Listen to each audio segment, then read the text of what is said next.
Okay, magandang tanghali, Vice. At pinalat po ang programang Wow Action Balita sa radyo at dyaryo na makapanayan po natin ang pinakamaganda na Vice Mayor ng Taytay. Ano? At sunerte rin po tayo at napakabait kahit saan pwede po natin ma-interview siya.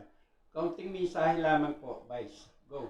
Magandang araw po sa atin pong lahat. Unang-una po sa panahon ngayon, it's the season of Christmas. It's the month of December. All of us were all waiting, the most awaited month of the year. At mula po sa akin, kay Pia Cabral, kay Ate Pia at sa aming pong pamilya, ako po'y taus-pusong bumabati ng isang maligayang Pasko at masaganang bagong taon sa atin po lahat.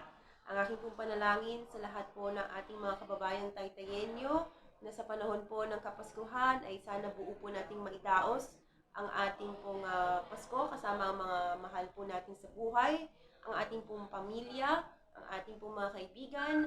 At for the spirit of Christmas, ay atin pong i-share ang peace and unity and love to each and everyone.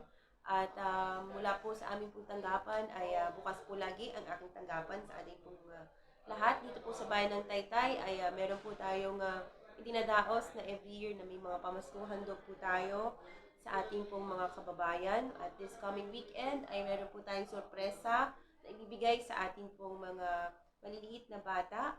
At ngayong araw hanggang bago po magkapaskuhan ay meron din po akong sorpresang gagawin sa ating pong mga kababayan na talagang kapuspalad na nangangailangan ngayong kapaskuhan. So, biglain na lang po natin sila sa kanilang mga pamilya at meron po tayong bibigay na handog sa kanila para bilang tulong po at maidaos po nila ng masaya at po ang Christmas po nila. So sa inyo po lahat, muli, Merry Christmas and a Happy New Year to each and everyone. God bless you all.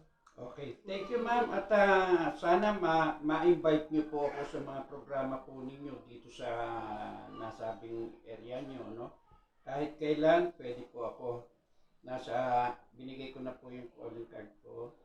At maraming salamat ma'am at sa pagbibigay niyo na ako ay ma-interview ko kayo. Salamat po. Pasensya na session lang po namin kaya medyo nag-break lang para po. Thank you ma'am at maraming salamat po. Thank you po. Thank you. Thank you ma'am. Salamat. Thank you. Thank you.